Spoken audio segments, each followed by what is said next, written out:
ओम गुरुर्ब्रह्मा गुरुर्विष्णु गुरुर्देवो महेश्वराय। गुरु साक्षात् परब्रह्म तस्मै श्री गुरुवे नमः। नित्यं शुद्ध निराभासं निराकारं निरंजनं नित्यबोध चिदानंदं गुरुर्ब्रह्म नमाम्यहम्। यस्य पाद प्रभाद्यस्ता प्रपंचो भाति भासुरा तमहं सद्गुरु वन्दे पूर्णानंद चिदात्मकम्। ओम भगवत स्वरूप सद्गुरुदेव श्री देवेंद्र विज्ञानी जी महाराज के चरण कमलों में प्रणाम करते हुए इस परंपरा के सभी साधकों की आध्यात्मिक उन्नति की प्रार्थना श्री चरणों में करते हुए गीता तत्वामृत पर आगे का प्रवचन प्रस्तुत किया जा रहा है। आज का शीर्षक है भक्ति, ज्ञान और योग। भक्ति, ज्ञान और योग। श्रुति वचन है कि हृदय मनीषाम मनसा विक्लिप्तो एतद् विदुर मृतास्ते भवन्ति। एतद् विदुर मृतास्ते भवन्ति। यह है श्वेता सूत्रोपनिषद का 4 का 10वां। क्या अर्थ है इसका? हृदय से भक्ति, मनीषा से ज्ञान। हृदय से भक्ति, मनीषा से ज्ञान और मनसा से योग।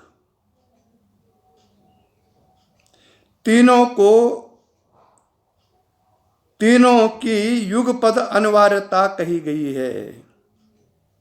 हृदय मनीषाम मनसा विक्लिप्तो। भगवत प्राप्ति के लिए तीनों में से कोई भी अकेला साधन अपूर्ण और एकांगी है। भक्ति और ज्ञान दोनों की आधार भूमि योग है। ध्यान एवं निधिध्यासन दोनों योग के ही रूप हैं।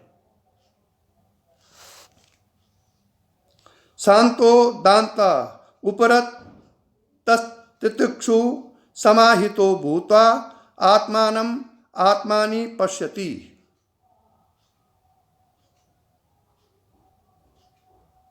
मन की समाहित अवस्था को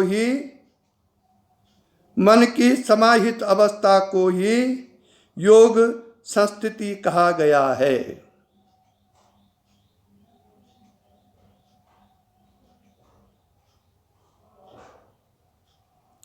केवलोपनिषद में ब्रह्मा जी अश्वालायन ऋषि को उपदेश करते हुए ब्रह्म विद्या को श्रद्धा भक्ति ज्ञान योगा दवेही, अर्थात श्रद्धा भक्ति ध्यान तीनों के योग द्वारा जानो।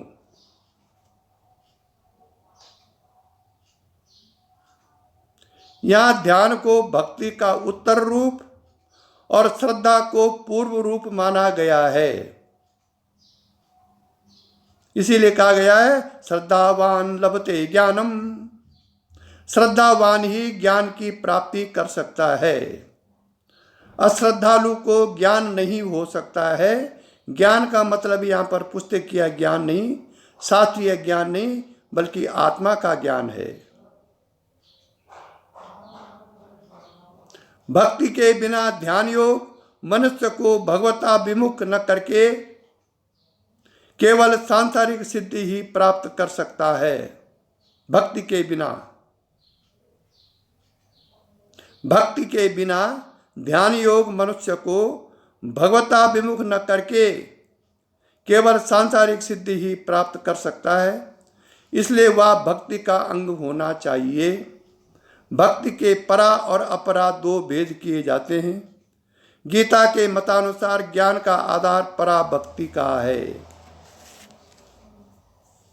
पराभक्ति होनी चाहिए, स्थूल भक्ति नहीं, पराभक्ति। पराभक्ति होगी तो ज्ञान उदय होगा। कहने का अर्थ है ज्ञान के ही बाद पराभक्ति आती है। भक्त्या माम विजानाति यमनश्च सात्म तत्वता। अभिज्ञान का अर्थ है पहचानना। माम अभिजानाति, अभिज्ञान का अर्थ है पहचाना। इसलिए भगवान का तात्विक स्वरूप पराभक्ति के द्वारा पहचाना जा सकता है। पहचान पूर्व परिचय की आवश्यकता रखती है। अपने आप को कौन नहीं जानता, परंतु देहात्म बुद्धि से अपने वास्तविक स्वरूप के ज्ञान से वंचित रखती है देहात्म बुद्धि। देहात्म बुद्धि उस अपने आप को पहचानने की जो बुद्धि है, वो देहात्म बुद्धि के कारण वो अपने आप की जो वास्तविक पहचान है उसको नहीं होने देती। क्योंकि हमारी बुद्धि, हमारा अहंकार, हमारी वासना देह पर है, इसलिए हमको देहात्म बुद्धि है।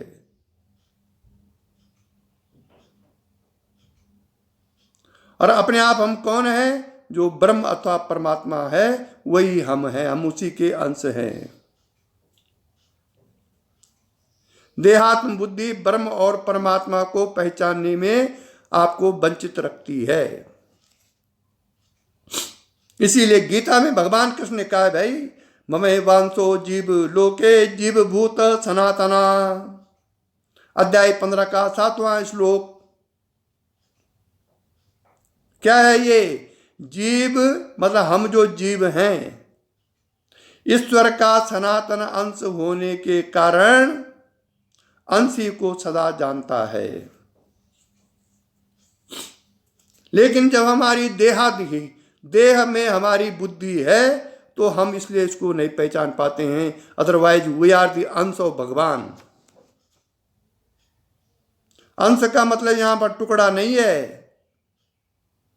अंश का मतलब यहां पर है जैसे 1 रुपए में 25 पैसा।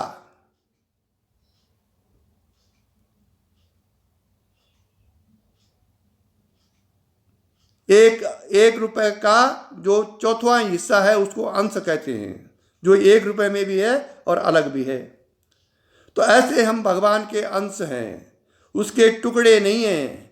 भगवान के अंश हैं मतलब जो भगवान है वही हम हैं। लेकिन देहात्म बुद्धि के कारण हम उस चीज को पहचान नहीं पाते हैं।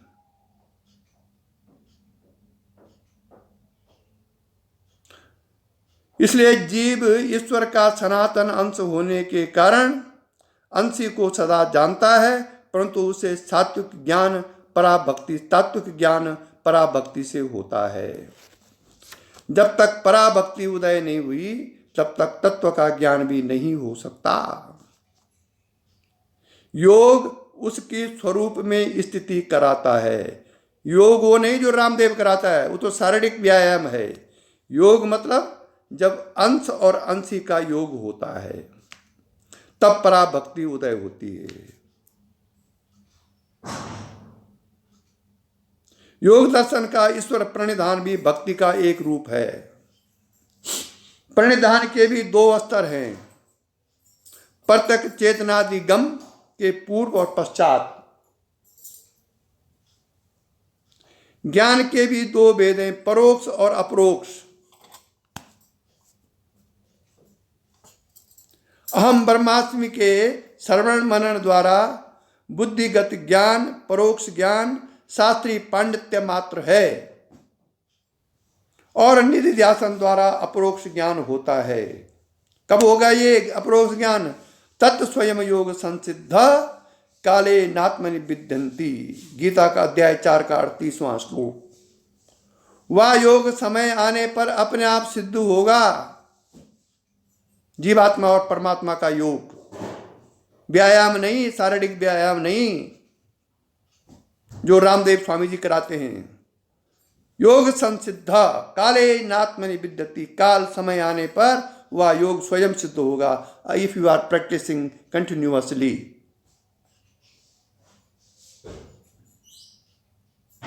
निधिध्यासन का अर्थ स्थिर आत्म संस्थिति रूप तैल धारावती एक तान ध्यान है। इसको कहते हैं निधिध्यासन, जिसे नारद जी और सांडिल्य ऋषि दोनों ने भक्ति कहा है। यज्ञ ज्ञात्वा मतो भवति स्तब्धो भवति आत्मा रामो भवति, ये नारद भक्ति सूत्र में है। सात्वस्मिन् परम प्रेम रूपा, भक्ति के द्वारा भक्त आत्माराम अर्थात आत्म संस्थित हो जाता है। और सांडिल्य ऋषि की पुरानुरक्त अनुरक्ति में भी यही है कि तत्संस्थस्या मृतत्व उपदेशात। इसलिए पराभक्ति होना, जब तक पराभक्ति उदय नहीं हुई तब तक तत्व का ज्ञान होना प्राय असंभव है। पराभक्ति ऐसी कि प्रत्येक कार्य, प्रत्येक घटना, प्रत्येक जीव, प्रत्येक स्थावर जंगम जो भी सृष्टि है उसमें आपको अपना ही रूप दिखाई दे। आप भगवान के लिए रोने लग जाएं, तड़फन अंदर आ जाए कि जब तक अगर थोड़ा भी वियोग अंदर हुआ तो तड़फन आ जाए। इसको कहते हैं पराभक्ति।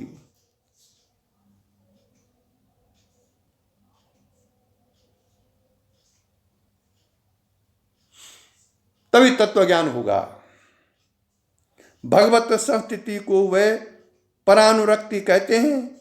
जो कुछ कहा गया उसे स्पष्ट है कि योग, भक्ति और ज्ञान आपस में कितने ओतप्रोत हैं, परंतु भक्ति में तीनों की प्रधानता है। बिना अभिरुचि हुए न योग में और न ज्ञान में कोई प्रवृत्त हो सकता है। अभिरुचि होना ही भक्ति का प्रारंभ कहा जा सकता है। श्री भगवान कहते हैं कि ब्रह्मभूत प्रसन्न आत्मा न सोचती न कांक्षति समा सर्वभूतेषु मद भक्ते लभते पराम। अध्याय 18 का 54वां श्लोक। ब्रह्मभूत प्रसन्न आत्मा, जो ब्रह्मभूत होता है, ब्रह्म में जिसकी निष्ठा होती है, ब्रह्म में जो रमण करने की प्रबल इच्छा अपने अंतरात्मा में किए हुए है, ऐसा व्यक्ति हमेशा प्रसन्न आत्मा रहता है। यही उसका लक्षण है। न सोचती न कांक्षती, न वो सोच करता है और न इच्छा करता है। समा सर्वभूतेषु, सब भूतों में समत्व भाव आ जाता है उसके। मद भक्ति लभते पराम, ऐसा जो साधक है वो मेरी भक्ति को प्राप्त करके परम गति को प्राप्त करता है।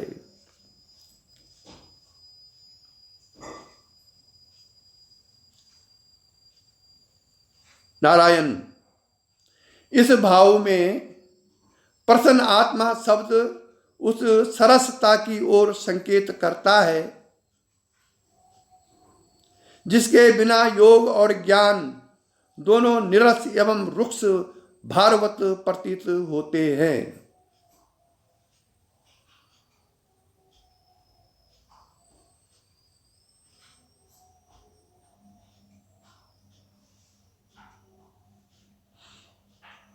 वह आत्मस्थिति के अतिरिक्त दूसरे भाव का अभाव हो जाता है। मनुष्य में आत्मरति, आत्मतृप्ति और आत्मतुष्टि की बाढ़ आने लगती है। भगवदावेश में मन की सब वृत्तियां अहंकार, बल, दर्प, काम, क्रोध एवं उनकी शाखा प्रशाखाएं परम शांति के सिंधु में विलीन हो जाती हैं। और नारद जी के शब्दों में मदो भवति स्तब्धो भवति आत्मा रामो भवति।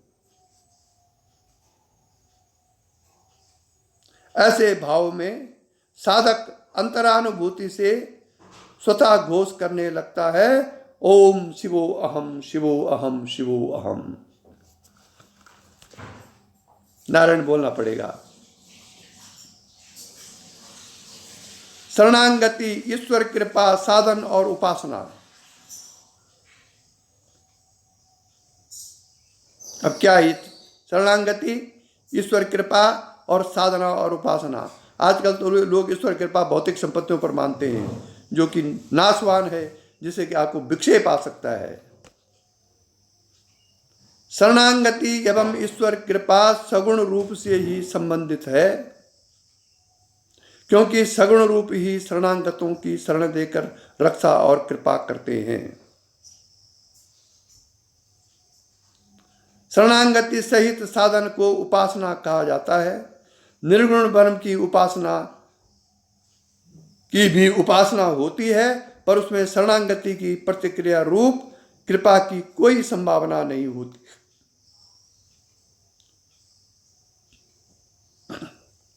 दूसरे अध्याय में स्थित प्रज्ञ के जो लक्षण दिए गए हैं उनमें कामनाओं का त्याग, आत्म स्थिति, दुखों से उद्विग्न न होना, सुखों की इच्छा न करना, निष्प्रिय रहना, शुभ अशुभ की प्राप्ति पर सम रहना, राग द्वेष भय से मुक्त होना और अपने अपने विषयों को भोगते हुए भी इंद्रियों का अनासक्त एवं विरत रहना बताया गया है। और उसे कहा गया है क्या?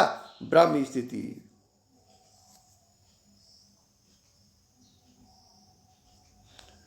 बारहवें अध्याय में कहा गया है कि सबके हित में रत रहने वाला निर्गुण की सेवा करता है।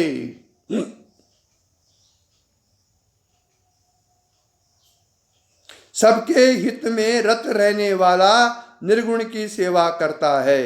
ये निर्गुण की सेवा है जो कि सबसे श्रेष्ठ सेवा है, क्योंकि वो सबका हित चाह रहा है।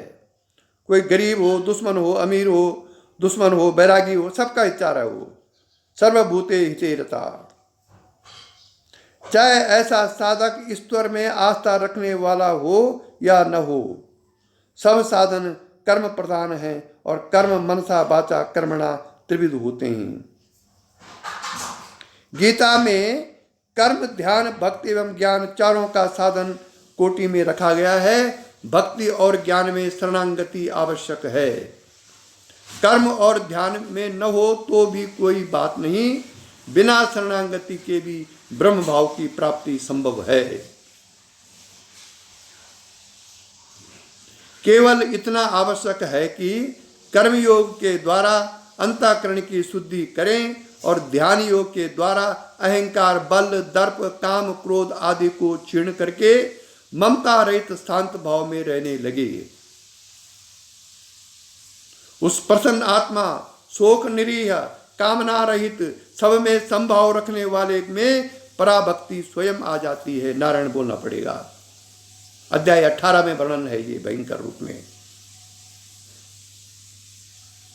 ऐसे ही भगवत प्रिय बनने के लिए 12वें अध्याय में कई वे पूर्वकृत साधनों के विषय में भी कहा जा सकता है। इस पक्ष के अनुसार शरणागति साधक के लिए सहायक हो सकती है, अनिवार्य नहीं। फिर शरणागति के भाव को कमजोर करने का प्रश्न ही नहीं उठता। तीसरी शंका को भी स्थान नहीं रहता, जबकि यह स्वीकार किया जाता है कि शरणागति का भाव हर अवस्था में सहायक है। अब फिर दूसरी शंका शेष रही। साधक यदि अपनी साधना का गर्व करता है तो वह किसी भी मत से प्रगति नहीं कर सकता। अगर आपको अपनी साधना का अहंकार है, कृपया वे लोग ध्यान दें जो अपने अच्छे अनुभवों का अहंकार अपने अंदर पाले हुए हैं। वो सोचते हैं कि मेरी शक्ति के कारण ये सब कुछ हो रहा है। तो समझ लो, जो अपनी साधना पर अहंकार करता है उसकी साधना निष्फल है। अभिमान आध्यात्मिकता का विरोधी है। आत्मज्ञान का जिज्ञासु साधक मोह और अभिमान रहित होना चाहिए।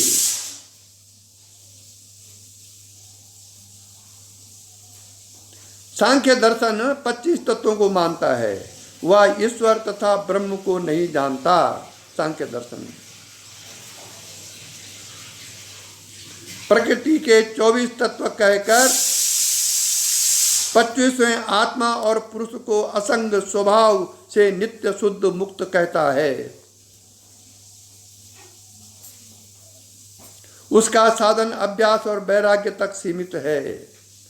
जब पुरुष यह जान लेता है कि उस पर प्रकृति का कोई बंधन नहीं है तो वह मुक्त हो जाता है। ये सांख्य की शैली है। योग दर्शन सांख्य का सर्वथा अनुयायी होते हुए भी 26 तत्वों को मानता है। उसका 26वां तत्व पुरुष विशेष ईश्वर है। उसका ईश्वर भी सृष्टि का कर्ता धर्ता नहीं, वरन पुरुष के सदृश देह में निवास करता है और उसको अविद्या से मुक्त करने के लिए गुरु के रूप में रहता है। ये योग दर्शन की शैली है। जो उसके शरण में रहते हैं वह उसकी कृपा प्राप्त करके शीघ्र बंधन मुक्त हो जाते हैं। इसलिए योग दर्शन के दोनों साधनों अष्टांग योग और क्रिया योग में ईश्वर प्रणिधान अर्थात ईश्वर शरणागति को साधन के प्रधान अंग का स्थान दिया गया है और कहा भी है तपा स्वाध्याय ईश्वर प्रणिधानी धानानि क्रिया योग।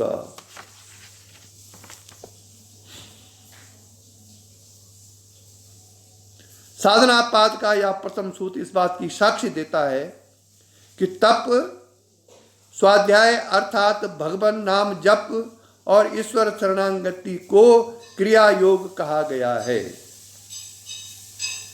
जिसमें क्लेश अविद्या अस्मिता राग द्वेष और अभिनिवेश में देहादास की जन्मदात्री सदा जीवित रहने की इच्छा, इसको कहते हैं अभिनिवेश, क्षीण होते हैं तथा समाधि की तैयारी होती है। केवल एक स्वाध्याय मात्र का फल है ये। तब है तथा प्रत्यक्ष चेतनादि गमोप्य अंतराया भावश्चा अभावश्चा। इस सूत्र पर व्यास जी ने अपने भाष्य में कहते हैं कि व्याधि प्रवृत्ति जितने अंतराय हैं, अंतराय माने अंदर के जितने वो प्रतिबंध हैं, वह जप रूपी ईश्वर पाणिधान से ही नहीं होने पाते और उसका स्वरूप दर्शन भी हो जाता है। शुद्ध प्रसन्न केवल अनुपसर्ग अर्थात जन्म आयु भोग से रहित जैसा ईश्वर पुरुष है, वैसे ही बुद्धि में प्रतिसंवेदी दिखने वाले प्रत्यक्ष चेतनादिगम का साक्षात्कार होता है। प्रत्यक्ष चेतनादिगम माने जो चेतना अंदर है, सबसे अंदर, अर्थात प्रत्यक्ष चेतना का साक्षात्कार ही ईश्वर दर्शन है। दोनों सजातीय होने के कारण चेतना ही चेतना को देख सकती है। ईश्वर में आस्था रखने वाले आरंभ से ईश्वर की शरण का आश्रय लेते हैं, उसके नाम का जप कीर्तन आदि करते हैं, जिसके फलस्वरूप भगवान उन पर कृपा करके अपना दर्शन देते हैं, जो उनकी विशेष कृपा का रूप है। इसलिए श्री भगवान ने 18 अध्याय में कहते हैं, क्या कहते हैं वो कि तमेव शरणम गच्छ सर्वभावेन भारत तत्पश्चात् परा शांति स्थानम प्राप्य शाश्वतम। तमेव तब तू इसकी मेरी शरण में आ जा। सर्वभावेन हे भारत, सब प्रकार से मेरी शरण में आ जा और उसके कारण, उसके प्रसाद के कारण तू शाश्वत शांति प्राप्त करेगा। ये भगवान के 18 अध्याय में इसीलिए कहते हैं कि मेरी शरण में आ जा। मेरी का मतलब वहाँ कृष्ण का शरीर नहीं बल्कि आत्मा है। इसी के साथ आज का प्रवचन समाप्त हुआ। यही दिव्य दृष्टि हमें दीजे भगवान, वो कण कण में निस दिन तुम्हारे ही दर्शन। लखूं नित्य सर्वत्र मूर्ति तुम्हारी, सुनो जड़ जगत से ये कीर्ति तुम्हारी। यही दिव्य दृष्टि हमें दीजे भगवान, वो कण कण में निस दिन तुम्हारे ही दर्शन।